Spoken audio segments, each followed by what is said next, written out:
नमः सर्वेभ्यः। मुण्डकोपनिषदि तृतीये मुण्डके प्रथमखण्डस्य अन्तिमो मन्त्र एषः। यं यं लोकं मनसा संविभाति विशुद्धसत्त्वः कामयते यांश्च कामान् तं लोकं जयते तांश्च कामांस्तस्मादात्मज्ञं ह्यर्चयेत् भूतिकामः। यं यं लोकं मनसा संविभाति विशुद्धसत्त्वः कामयते यांश्च कामान् तं लोकं जयते तांश्च कामांस्तस्मादात्मज्ञं ह्यर्चयेत् भूतिकामः। यं यं लोकं मनसा संविभाति विशुद्धसत्त्वः कामयते यान् च कामान् तं लोकं जयते तान् च कामान् तस्माद् आत्मज्ञं हि अर्चयेत् भूतिकामः। यः भूतिकामः अस्ति, यः भूतिकामः, one who is desirous of getting prosperity, आत्मज्ञं हि अर्चयेत्, आत्मज्ञं अर्चयेत्। They must approach and worship the Atmajna, the one who knows the Atma, because yam yam lokam manasa samvibhati vishuddha sattvaha yan kaman kamayate tam lokam tan kamanscha jayate. So, because the Atmajna will be in such a state of samadhi, of complete absorption, that whatever loka using their mind they think of, they imagine, samvibhati, the Atmajna who is the Vishuddha Sattvaha, yasya buddhihi Vishuddham asti, yan kaman api va kamayate, whatever desires come to his mind or her mind, tam lokam jayate, tan kaman api jayate. Then whatever be the world that they're thinking of, whatever be the experience they're looking for, or whatever be the desire or the object they are desiring, all of that will be jayate. It will be won over by the Atmajna. Tasmat tam Atmajna tadrisham Atmajnam bhuti kamaha api archayet. Therefore, one must go to such a Atmajna because they are this powerful. So, all in all, it's not that there are two meanings to it. One is the literal meaning of Guru Seva, that the Guru or the Avadhuta or the enlightened person, which is the Atmajna, the Yogini, the Yogi, or whoever it is, they, if you go to them, they will be able to fulfill our desires because they are that powerful. The real ones are really that powerful. The other more figurative meaning is that it's like saying a beggar must go to a king because the king has all of this at his possession. Not that just because the beggar wants the entire kingdom, the king will write it to him in a paper, in a bond to give it to him. But it just means it's an example to show how contrasting the possession and power of the two people are, the king and you can say the pauper. So, similarly, we, or at least me, who is a bhutikama, who still likes small little objects, small passions, limited desires, limited aspirations and ambitions, we should, in fact, archayat, we should approach the Atmajna, for he or she, who is the truly enlightened one, have such dominion over any loka and any kama that whatever may come to their mind, because they have such a very powerful intellect, which has been purified. Purified of what? Purified of all their impurities, which are namely the Kama, Krodha, Lobha, Moha, Mada, Matsarya, and any such negativity which usually impedes and saps away our energy. All such negativities are removed, which means they are now a completely unhindered powerhouse of absolute energy, because all the barriers to that energy have been removed. So they are beaming with a lot of energy. Their minds and intellect are supremely sharp and they have enormous conviction. So such a person, whatever their mind may think of, so in popular spirituality, in pop spirituality, there is something called as law of attraction. It's nothing to do with attraction of I mean, of the genders, but here law of attraction is usually meant to say whatever the mind thinks of, such a thing manifests. And the catch there is that there should be tapasya behind the mind that most people in pop culture they forget. Is it's true, but it is only half the truth. The tapasya comes from the Vishuddha Sattvatva. One, their mind and intellect must be so clean and pure, not only in the sense that they have no ill intentions for others, but also no ill intentions or hindrance, hindering or obstructions within themselves. So, such a mind, if it thinks of or imagines anything, it is bound to happen. And any karma also will come running behind them to get fulfilled. So they win over such karma. So more, I would prefer this latter meaning of it being more figurative, where it is just using a contrast between a bhuti karma, one who likes smaller things, versus the atmajna. While we explicitly like small manifestations such as maybe fame, maybe acceptance, uh, insured life, etc. Whereas the one, but we still get only limited rewards. We want small things. We want, our desires are limited. So we actually not are not even greedy. We don't even want the complete bliss which is there on the table. We just are happy with small sprinkles of joy in our life. We have our own imaginations of it. So we run after them, and out of, let's say, out of five objects that we desire, we may end up successfully getting three of them, whereas two may not end up so. So we are leading a life of sukha and dukkha. You can say three-fifths of the time we are happy, two-fifths of the time we are quite sad. This is our usual life, the life of a bhuti kama. But whereas the atmajna does not want five things, he or she wants a singular thing, which is themselves, the Atma. And hence they make all effort and they are ready to invest in one stock alone, which is the Atma. They are ready to invest in themselves alone. And by that, themselves, we mean the truth of their own identity alone. And with such Vishuddha Sattvatva as the byproduct, then if they want to seek any other stock out, they can invest and it will be readily available to them.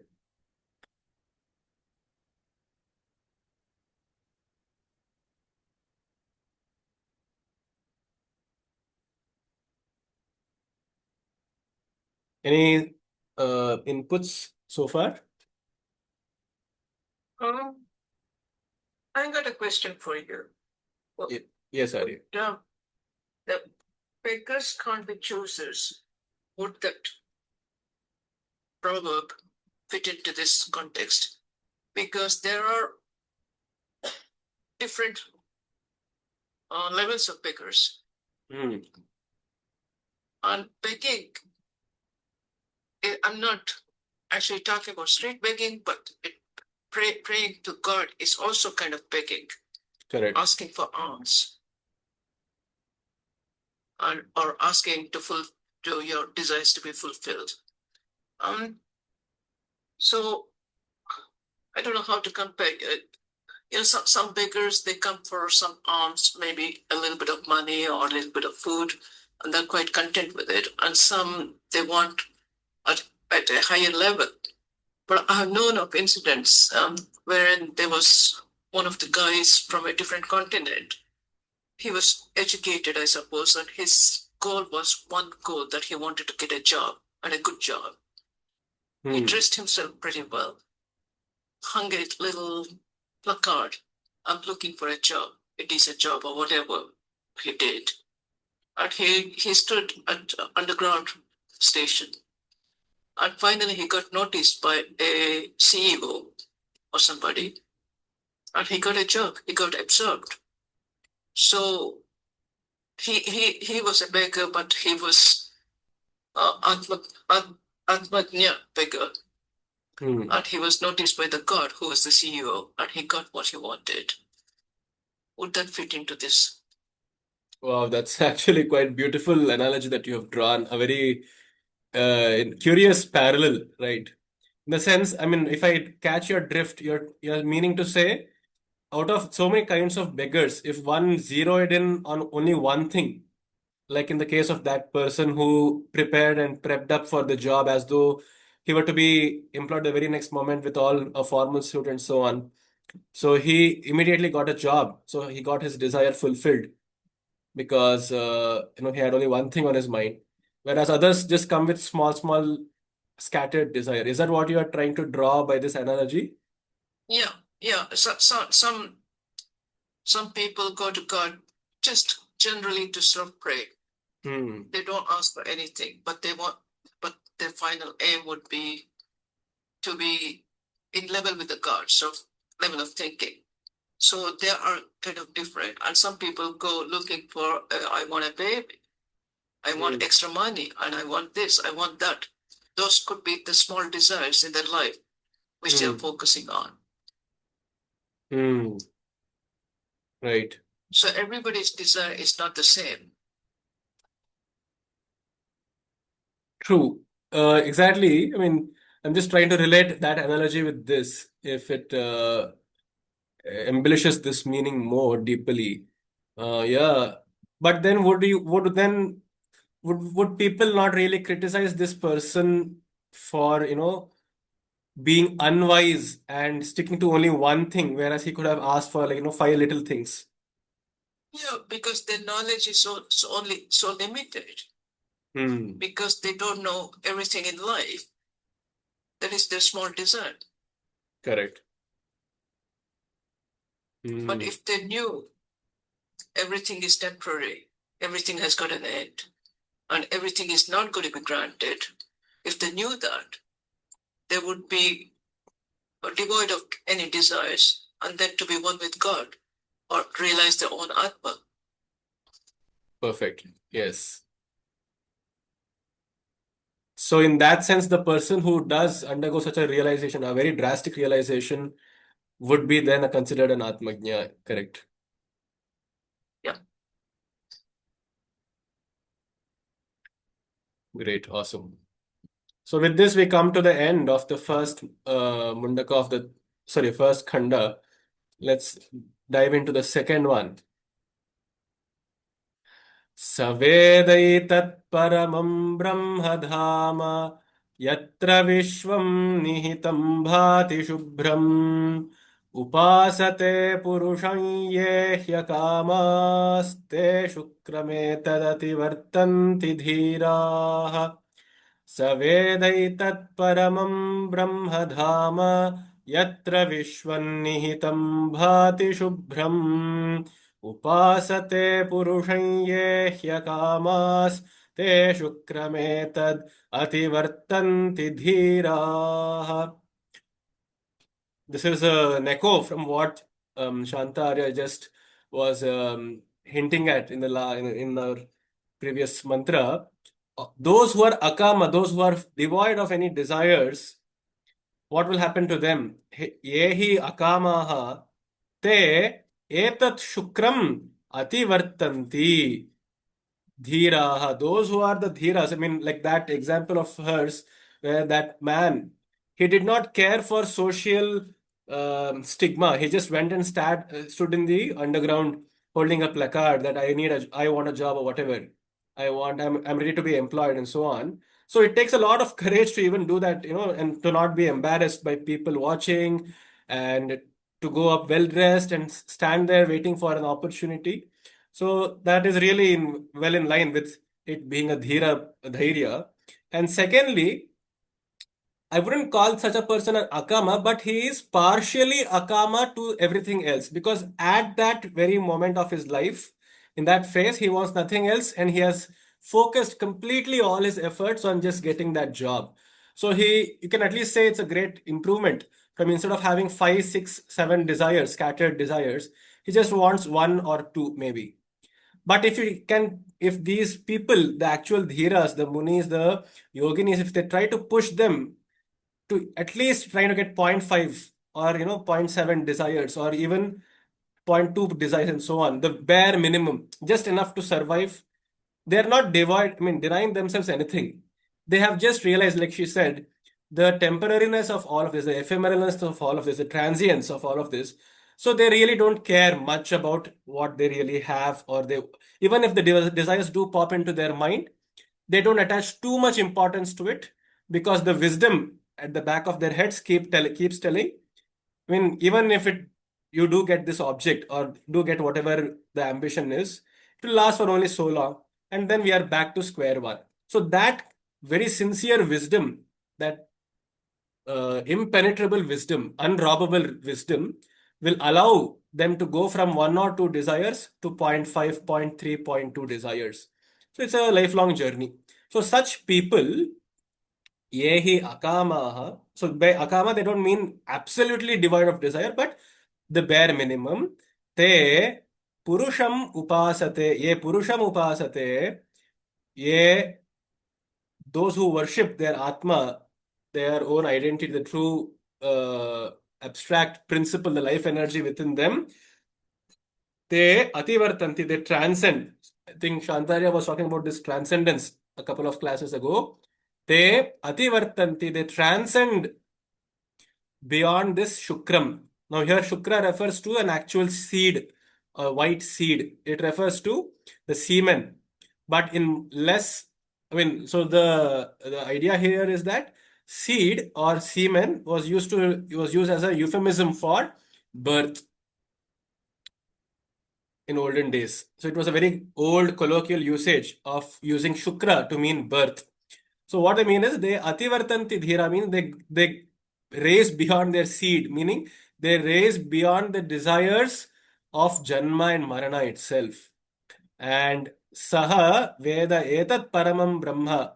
So what are they worshipping? They are not worshipping some physical god or something, but they are worshipping the innate essence of nature, which is the paramam brahma, the great expanse. Etad dhama, this is the ultimate reservoir, the refuge camp where the entire Vishwa itself is residing, and where it is shining alone, beautifully and cleanly. Cleanly meaning there is no obstruction to this path of light. See, just as if we were to take a space shuttle and go beyond the earth, right? Where if we raise above the atmosphere, actually there are no clouds above the atmosphere. The atmosphere itself is around some 200 kilometers thick. But if we go on a space shuttle out of the earth and out of beyond the atmosphere, the sun is always shining. There is nothing to stop the shining of the sun. So we can call the sun Shubhra once we have transcended the atmosphere, the clouds. Similarly, when they raise beyond their limited identity and move towards, they take on a greater identity where the entire world itself is residing. Such vastness, such all-encompassingness, when they reach, they actually become capable enough to go beyond mere sources of change, birth, and death. What do you think, Arya? Yeah, I don't have no comments on this. Okay. Things. All right. So he is repeating the same.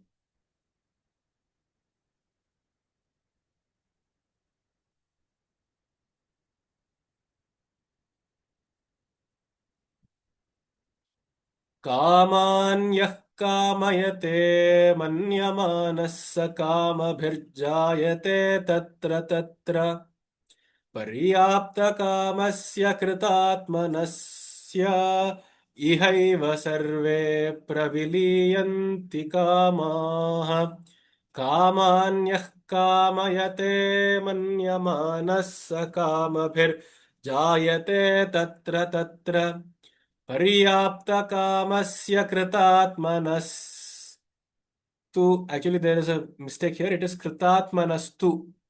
Kritatmanah tu ihaiva becomes tvihaiva. Kritatmanastvihaiva sarve praviliyanti kamaha. Kamanyah. Kaman yaha kamayate. Yaha kaman kamayate manyamanah saha kamabhihi tatra tatra jayate. पर्याप्त कामस्य कृतात्मनः तु इह एव सर्वे कामाः प्रविलीयन्ति. So what it is telling here is they who worship or brood over or uh, they have a limit, something in psychology is called as limerence. That is an obsessive way of thinking about a certain thing. So when they are in this limerence of desires, when they are caught up in the desires, not knowing how to get out of them.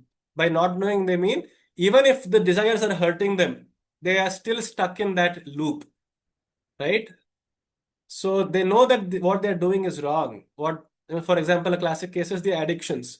We know most of our, I mean, not in most, we know in every single case when the addictions become actually addictive, that what we are doing is not just morally, I mean, sometimes morally wrong, but even if it is not morally wrong, it is at least health-wise, it is depreciating our health.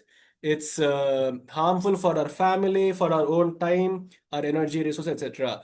In all such addictions, when we know that what we are doing is not helping us, yet we keep doing it, we are stuck in this loop by somewhat of an instinct-driven process. So this is what happens, and saha kamabhihi tatra tatra jayate. So this is talking more figuratively where it says because they are running behind the kama will allow them to take more and more janma. Jayate tatra tatra, there and there. Meaning, if let's say a person actually wants, he really has no means to buy an ice cream, right? And it's a very tasty ice cream which can be only found in, let's say, Baskin Robbins. So maybe he tried all his life trying to have a taste of such a good ice cream, let's say chocolate flavored. But then they died. When this fellow died. Then this mantra is saying because they died with the very last thought of wanting that ice cream, they will be born. The universe rewards them by placing them somewhat closer for that desire to get fulfilled. Why should that be so? So if you can, I have a couple of takes on this mantra. I myself may not, uh, fully believe in this idea of punarjanma and so on, multiple births, etc.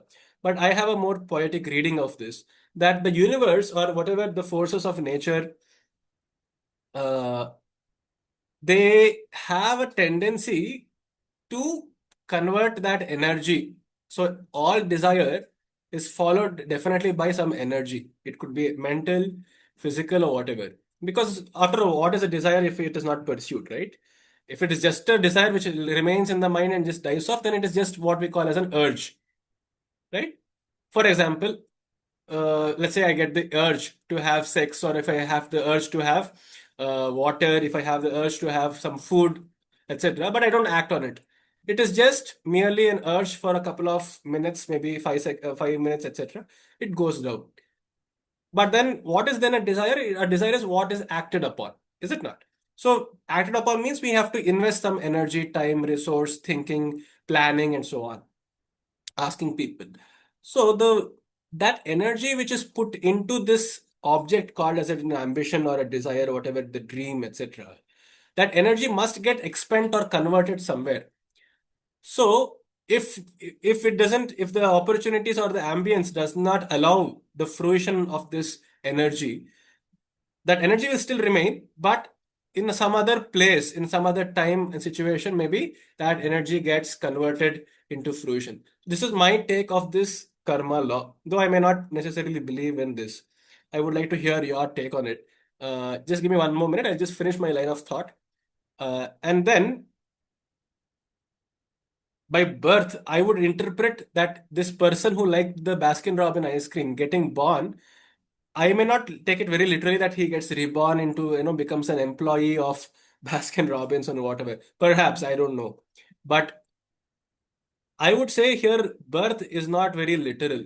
By birth, I think they perhaps mean a change of personality. See, we have seen this expression that a person having gone through a certain rite of passage, we say they are born again. Love, through love, they were like a phoenix. They burnt in the passion of love and now they are reborn, or they are resurrected. Someone met with almost a near death experience and now they are reborn.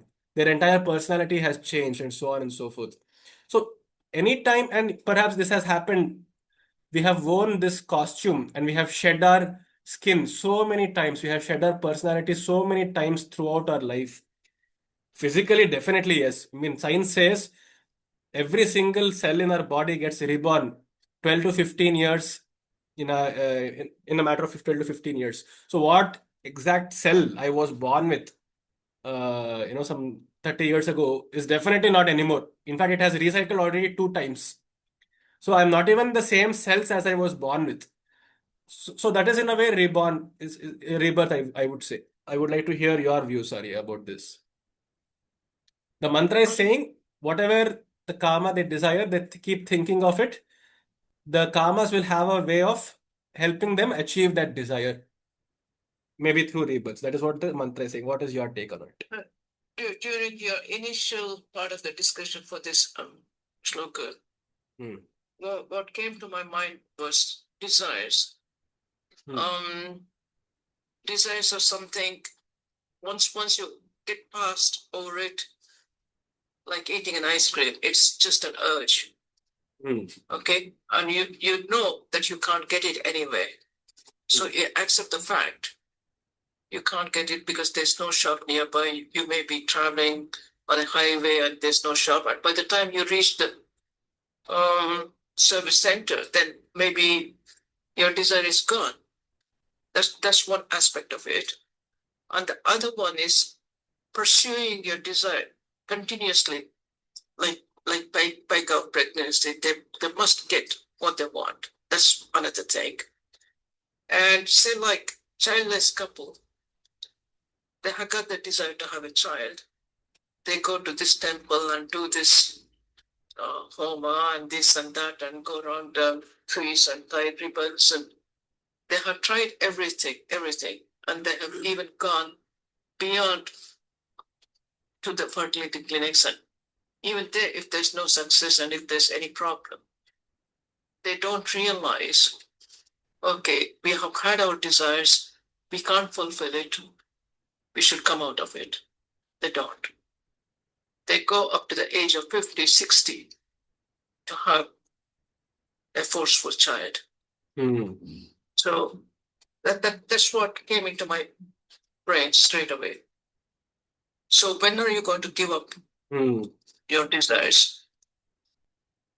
So that is kind of keeps on being born and dying, being born and dying in the same lifetime, because one infertility treatment may not be successful, and then they have got to go for the other one. Wow. Okay. What you just said, it struck me very deeply. The desires itself keep rebirthing more and more, and they keep dying. Is that what you're trying to say? Yeah. There's a period rise and fall of the desires. I see. That's fantastic. Yeah. Like a child, if he wants an ice cream, initially he will start crying and sort of like, okay, and then you pacify him and you distract him, and his desire is gone. And even when he comes across the ice cream advertisement, he may not remember that he was wanting ice cream a little while ago. So that's gone, sort of like. The same way, it was just childless couple was just an example. And people going for lottery tickets constantly with the hope of winning. Every week they buy the lottery ticket, they lose their money, they still have the desire. When are they going to give up? It's a kind of addiction, isn't it? This desire. Correct. Beautiful. And when you just said hope, I mean, I kind of want to also mention that, it is sometimes hope, even if we are in a very abusive or toxic relationship, it is this hope which we always associate with something positive. But it is this hope in many circumstances which keeps us locked in something which is very harmful to us. We keep believing that someday this person will change, someday these people, something will be all right, someday they'll come back and talk to us, etc., etc., or someday they will amend their behavior, or that someday Like, something will all be set right. But I don't know. What do you think about it? like your marriage relationship between husband and wife. Yes. There comes a time when the compatibility, Hmm. maybe you are compatible initially because you didn't know each other. Hmm. And as you start getting to know each other, you become incompatible. And you can't continuously live in hope. Correct. Either you should adjust yourself to the situation or you should learn to walk away from it. Hmm. And so you're not living in the hope of desire, saying, oh, it's going to get better one of these days. But Hmm. once you realize it's not going to get better, forget about it, amicable, walk away. So neither party is going to be hurt. You can still be friends if you wanted to. Correct. So the acceptance, giving up, and walking away, these are all the things which comes to my mind. Beautiful. Fascinating. Thank you for that. पर्याप्तकामस्य कृतात्मनस्तु इहैव survey प्रविलीयन्ति कामाः. So now what happens is paryaptakamah, yaha paryaptakamah. So in contrast with such people where the with their desires, even their own some personalities, some behavior patterns keep being reborn all throughout the same lifetime. But for a person who is tripta, paryapta meaning one who is tripta, one who is satisfied, one who has said enough. Paryapta literally means enough. One who has said enough to their desires, and kritatmanastu, one who have put in effort. Kritatmana meaning one who have the satisfaction of having put in the effort. Kritatma means yena atma kritaha sahat kritatma, who have the satisfaction of having done whatever they could have done, the action, whatever is possible. Two, for them, in contrast, iha eva sarve kamaha praviliyanti. For them alone, right here and now, all their kamas will have gotten praviliya means pravilaya. It's a very poetic expression. Praviliyanti meaning one who something where everything dissolves or something dissipates or merges. That is called praviliyanti. So all the kamas in their mind will have dissolved or merged into their own being. For a person who has the satisfaction of having done things and who have the satisfaction of had enough. So such a person, Saku ಅನ್ನುವವರಿಗೆ, and whatever is possible for them, if they have done whatever they could, for them all the karmas will become dissolved. They will no longer have any more hope or unnecessary hope or desire left. Uh, from your experience, Arya, could you help guide us? Give us a couple of experiences, maybe some anecdotes, either personally or otherwise, where you have seen people, realize this. Yeah, yeah, a lot of experience in life. That's the thing. Hmm.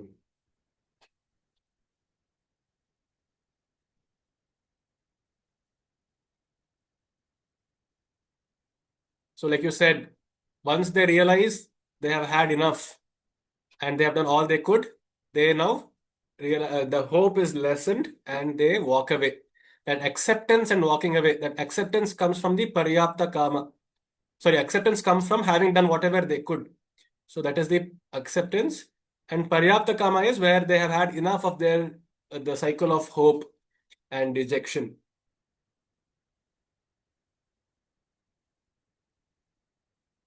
All right. So wonderfully philosophical and both psychologically powerful shloka. What I'm realizing is all these mantras are actually talking of, in a way, psychology during those days when perhaps being a therapist was not really a thing.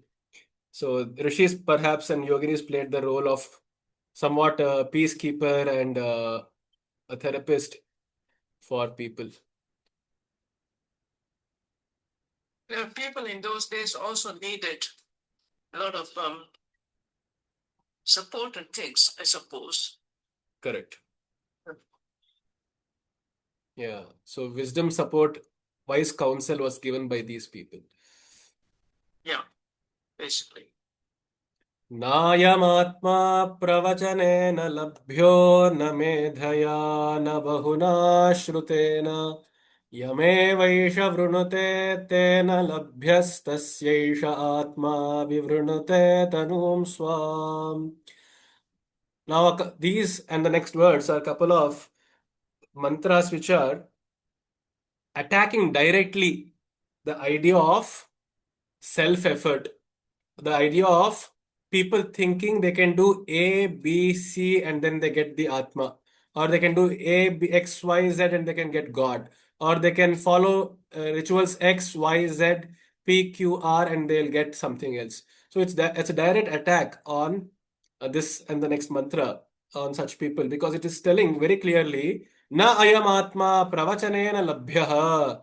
This Atma really cannot be found by even hours together of doing pravachan, of lecturing, of expressing very eloquently, or using all these different kinds of examples and giving exposition after exposition on this topic.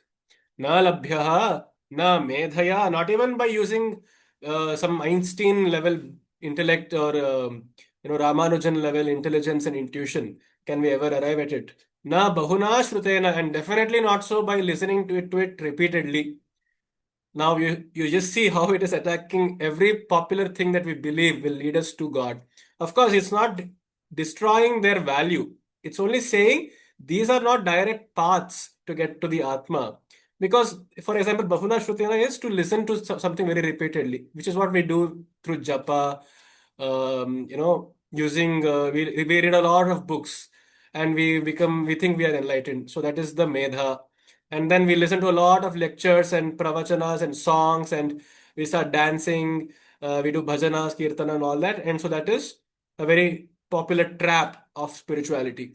So this actual Atma, the self, cannot be found at all by any of these three. Because yam eva esha vrunate tena labhyaha. Whoever the Atma chooses to reveal itself to, tena labhyaha. Only such a creature or a being can get it.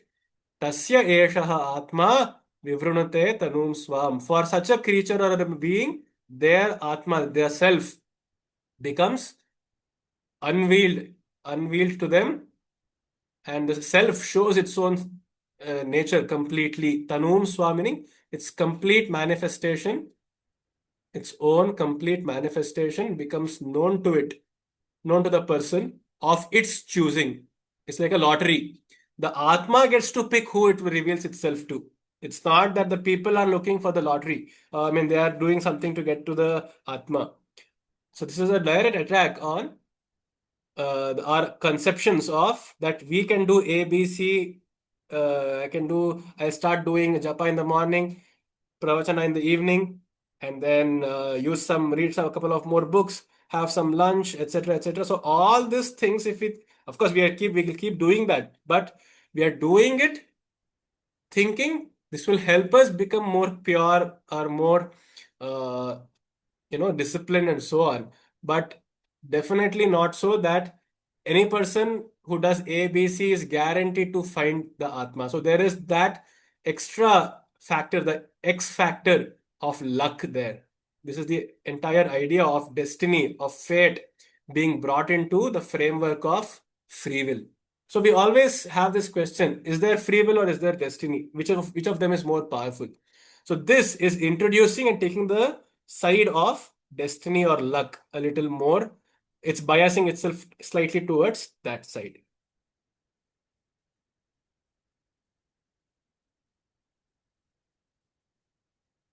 Any inputs, Arya? Um, Trying to so stick to your routine constantly. Yes, it may lead to your goal. In the sense you're disciplined, you have got a very methodical way of spending the day. But for other person, they may not be disciplined. There could be a discipline, but chaotic discipline, but not organized. They also attain anything in the day, what they want to attain, despite chaos. So this reminds me of all roads lead to Rome. So to reach your goal, there are several disciplines. It doesn't have to be very strict, very rigid discipline. Because each day is so different. Okay, in your discipline, you're going to get up at 4 o'clock in the morning. Maybe one particular night you can't sleep very well. You may oversleep. So you're breaking the rules of discipline. But still, you can get a little bit late and achieve what you want to achieve for that day. Right. So it's a good mix of discipline and of a little bit of chaos. It's good to have a mix of both. Yeah, if you're intelligent enough to sort of multitask and sort of what do you call balance your life, either way, you're okay. One day it is low, one day it is up, and one day it is level. Correct. And I've seen even in people who are supposedly disciplined and all, I mean, congratulations for them, to them. But sometimes that discipline will lead to rigidity. That even their thinking, though it is good to be methodical, will become so black and white. It will become so untenable to any difference of opinion, or that a certain level of close-mindedness may set in. Have you observed that? Yeah, yeah. Say like if you want to discipline your child, discipline the child the way you want to. Well, at the end of the day, your opinions are not the same of that little boy's. But when he's young, disciplining is okay. Unless they start getting older and they start becoming a little bit more aware of the world and some things. Say like going from middle school to high school, it changes. The environment changes and the peer pressure changes. But if you have disciplined your child, teaching them the basic rules and basic goodness and basic behavior, and then you teach them as to how to sort of overcome the odd pressures and some things, then the child would say, yeah, I was explained this, I was explained that, I'm quite happy. So the child is pretty flexible to listen to the father, to listen to the peer pressure, and then make his own mind up. Right. Otherwise, they go, if the parents are too rigid, then the child says to the parents, okay, I shall behave the way you want to, but when you're out of my sight, I'm going to behave the way I want to. I'm going to have a cigarette and come home. Do what you can. Correct. So discipline can instill fear instead of openness. Fear and also rebelling. Rebelling, yes.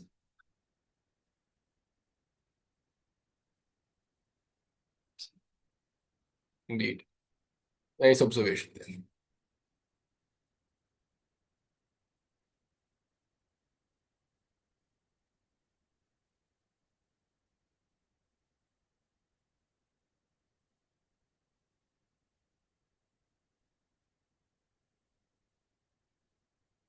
नायमात्मा बलहीनेन लभ्यो न च प्रमादात् तपसो वाप्यलिङ्गात् एतैरुपायैर्यतते यस्तु विद्वांस्तस्यैष आत्मा विशते ब्रह्मधाम नायमात्मा बलहीनेन लभ्यो न च प्रमादात् तपसो वाप्यलिङ्गात् एतैरुपायैर्यतते यस्तु विद्वांस्तस्यैष आत्मा विशते ब्रह्मधाम न ayam atma balahinena labhyah. This atma can also not be found by a person lacking strength. Balahinena nacha pramadat, or one who is too lazy and unenthusiastic about life, or who is always intoxicated. Tapasaha va api alingat tapasaha.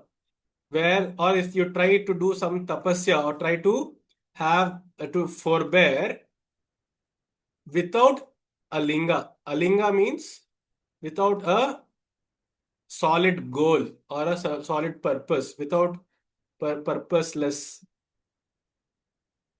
So if you, even if one tries to do some purposeless resilience, I mean forbearance, as in something you just bear it for the sake of bearing it. You're not even tolerating it for some other sake or for some to achieve some goal. You are just tolerating because the situation is somehow painful, or it is you know, it's just forcing you to tolerate it. If that is the case, then you are just accepting and surrendering to weakness, which is what is called balahinatva. So, na alingat tapasaha labhyah, na va pramadat, na balahinena. So, these are three important uh, criteria for also eliminating people who think, okay, just because the previous mantra said it is not achievable through pravachana, it's not achievable through good actions and using the brain, using the mind and intellect, or it is not achievable through any karma, etc.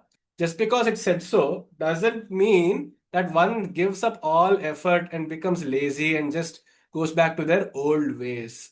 Old ways here meaning the ways where we are just indulging in the senses blindly without having any purpose, or we are just tolerating things like a boss, let's say a toxic boss. We are just tolerating them without having a solid plan that how do I want to get out. So that linga is the plan. If I do, just am tolerating it, which is the tapasya I'm doing, but without any purpose, without any plan, etc. So such a tapasya is called a tamasika tapas. Even in the Bhagavad Gita, the tapas is classified into three types. Something which is done just for the show of it is also called as tamasik tapasya. Similarly, if you're just bearing it with no actual plan or purpose, without it leading to something either mentally strengthening or physically material, then it is not really tapasya. I mean, it is tapasya, but it is not really something which will be productive. And so then you have to just get out, like she said, when things are unbearable and we know it is not going to lead anywhere, one must just plan to get out of it. So that is the wiser way thing to do than to just think, ah, I'm doing tapasya, so let me just struggle through this person all throughout my life.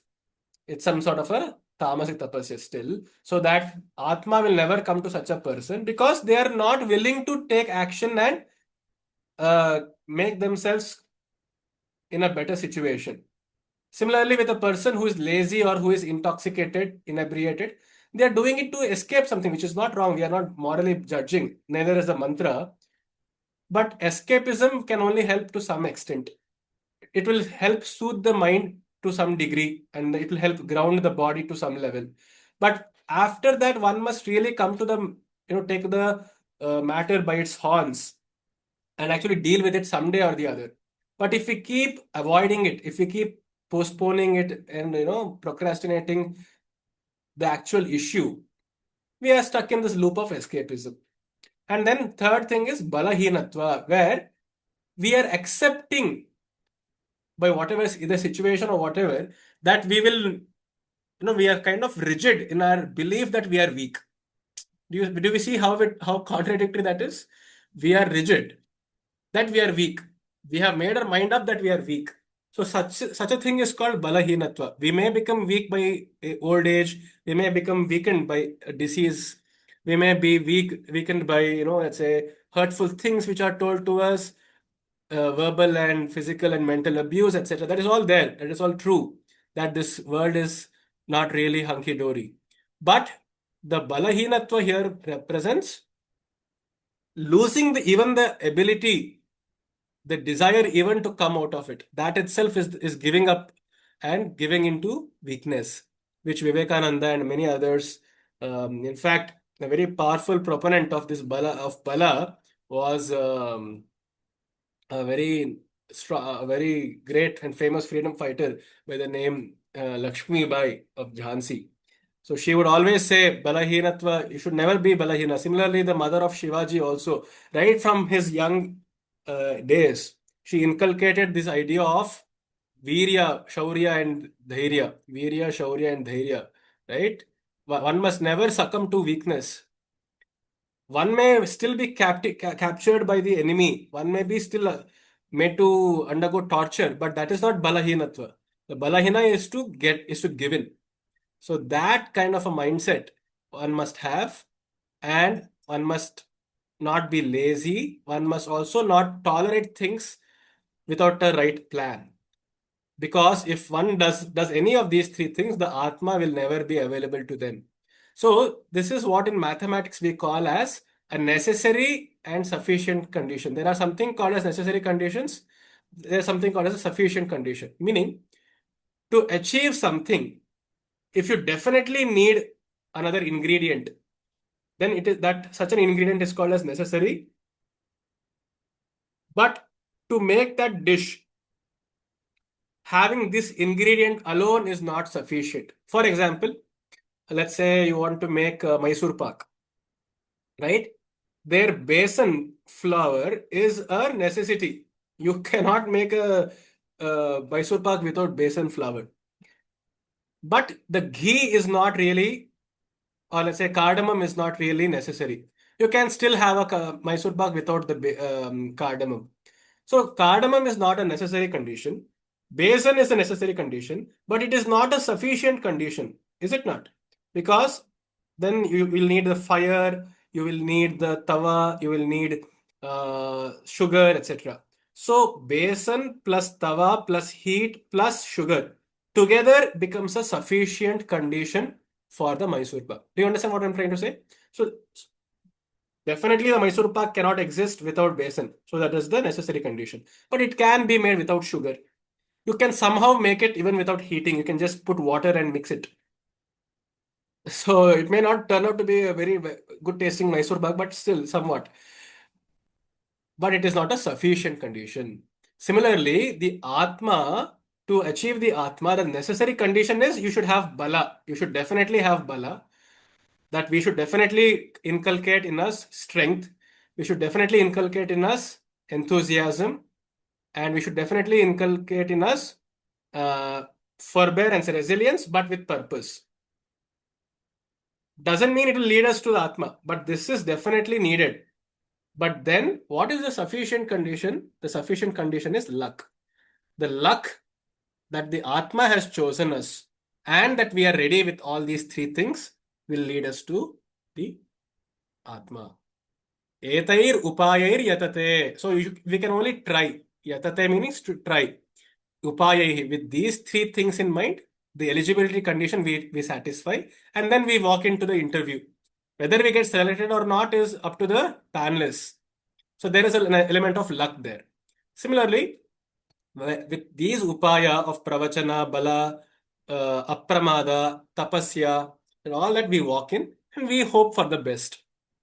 Vidwan, such a knower, tasya eshaha atma vishate brahmadhama. Then for such a person, the atma verily has entered into the state of brahmatva, meaning the atma, their limited self, has undergone a tremendous expansion. Undergo an expansion. Meaning now their identity is no longer limited to just this body or the mind, but an all-inclusive, global spirit they have become. What do you think, Arya? Right. I just got one sentence for this one. Balahinatva is totally lack of confidence or self-confidence. Yes. So you may be presented with any other ingredients, but if you don't have no self-confidence in yourself, you can't achieve anything. If you approach life with negativity, it always remains negative.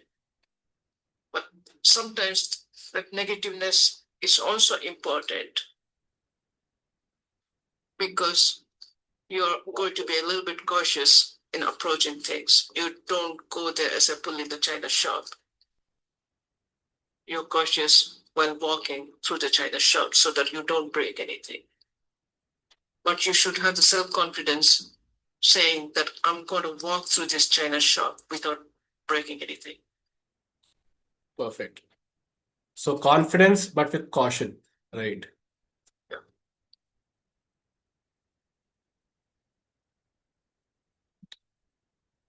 Fabulous summary, a two-liner summary of all of this. We must exercise caution, but be confident enough to try things out.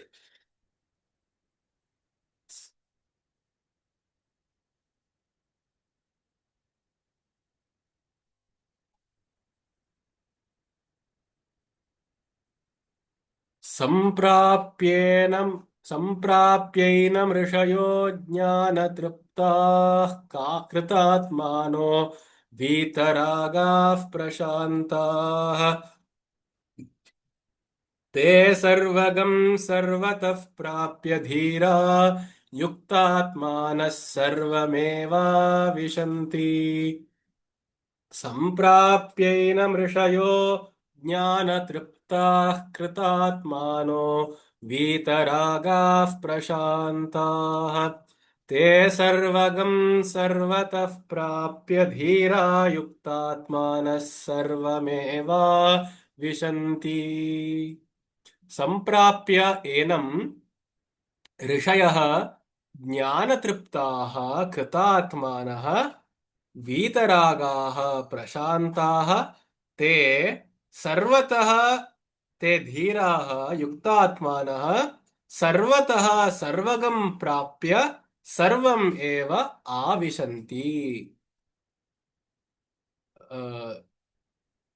Very heart touching shloka, I mean mantra. It is saying that the Rishayah, those seers, those wise people, saintesses and sages, who samprapya enam, having achieved this state of Brahmadhama, of this expansiveness, where we say open-minded. That open-mindedness is actually a very important sign of the mind which is expanding, that it is willing to consider new things, it is willing to explore, it's willing to include another person or another person's opinion within it.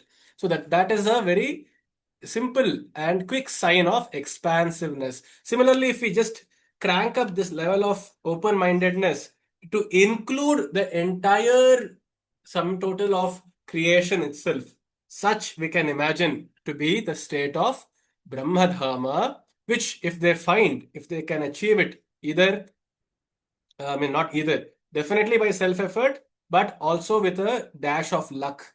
When they find it, jnana triptaha, they are absolutely content with just having that knowledge and that experience. They want nothing more. They are happy with the jnana they have found. And this is very true of so many people, the Shishta Jana, who, having seen life and gone through the phases of life, I've seen this particularly, that they may not wear particularly the ochre robes, or they are as ordinary a person as we may find the next person to be. But they are so peaceful, they are so happy, and they are content with life. They fear no death, they fear no disease anymore. They are just happy, and they will welcome death and disease as a friend. So the life itself, some people go through life so wisely that they really need no other god or anything else to teach them this jnana. They already are mature by the teachings of life itself, and they are happy. Kritatmanaha, they have done whatever they could.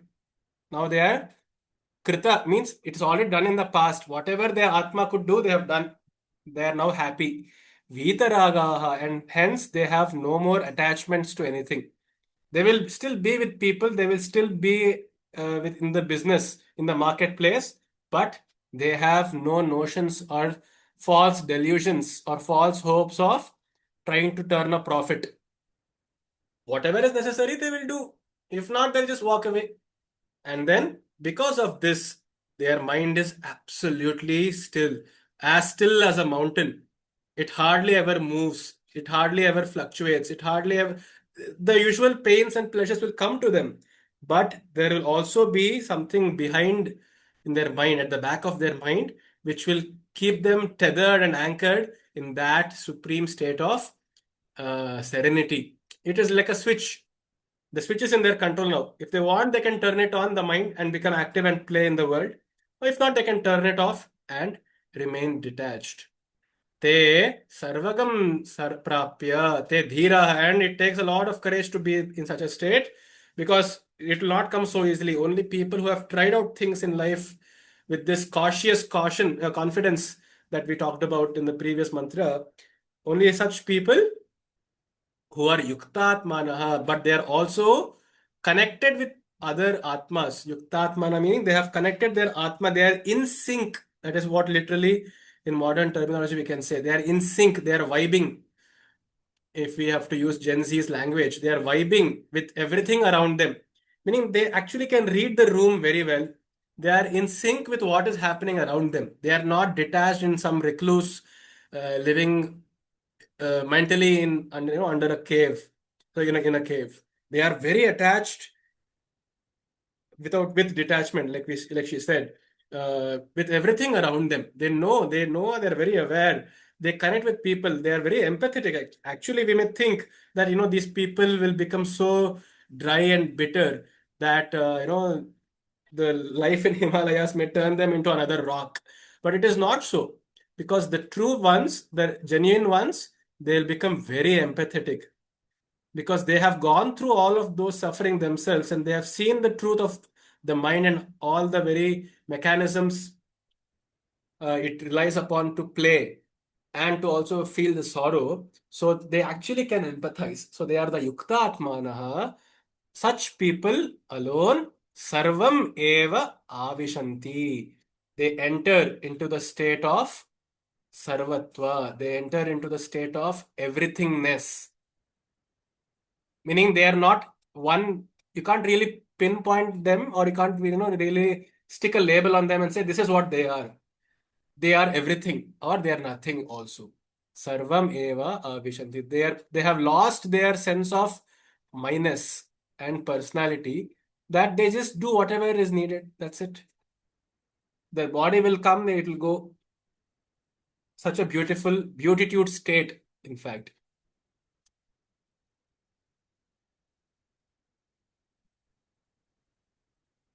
Yes, Arya. Do you have any inputs?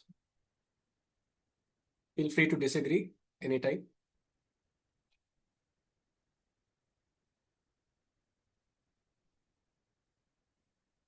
Astu. If no other questions, we can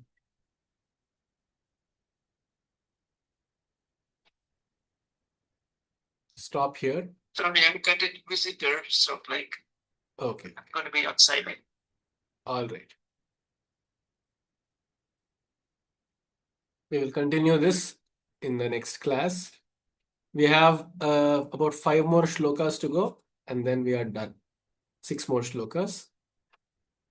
So by next class, by the next discussion, we will be done. And we can review the entire Mundaka Upanishad as a quick summary. For now, let's sit in silence for about 5 minutes.